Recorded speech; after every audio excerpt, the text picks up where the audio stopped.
Welcome back to RTOD. I'm Mike, and today we're doing a shorter video, and we're really not going to be looking at anything in particular today. I just want to give you an update of some of the projects I have going on and explain that it might be a little bit before I get my next video out. I have 3 simultaneous machines I'm working on right now. I have an Apple IIc that only displays garbage on the screen.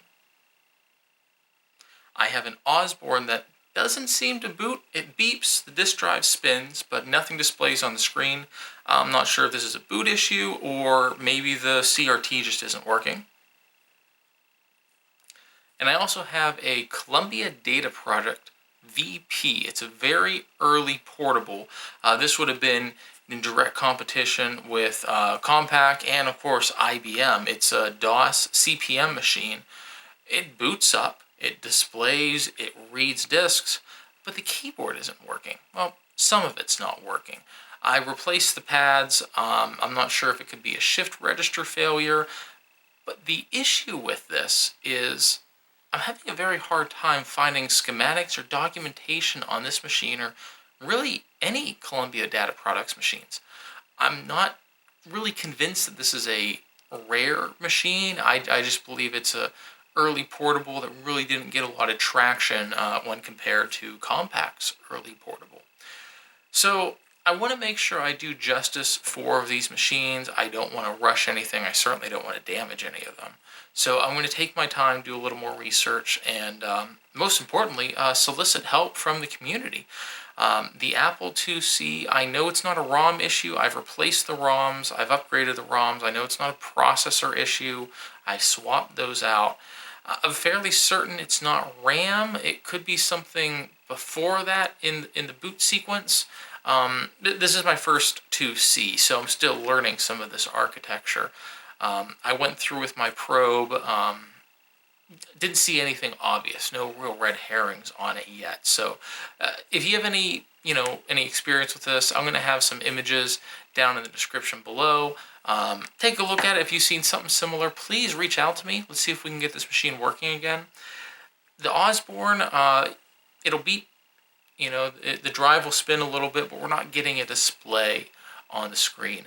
I believe it might be the little connector plug for an external monitor. It could be a power issue. This was in storage for a long time, and unfortunately where it was stored there was very large temperature swings from really, really hot to really, really cold. So who knows? Could be a whole plethora of things going on there. And finally, that Columbia Data Products VP, I'm not sure.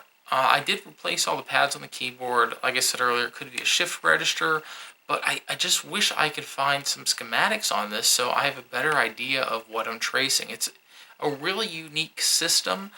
I've never seen one of these before, and it doesn't seem a lot of people in other retro computing communities have seen this particular model. So I'm going to take my time on that one. I really don't want to damage it, and this is something that if I get working again is going to be really useful for me because not only is it DOS compatible, but it's also a CPM machine as well. So really, really useful and a great form factor, to be honest.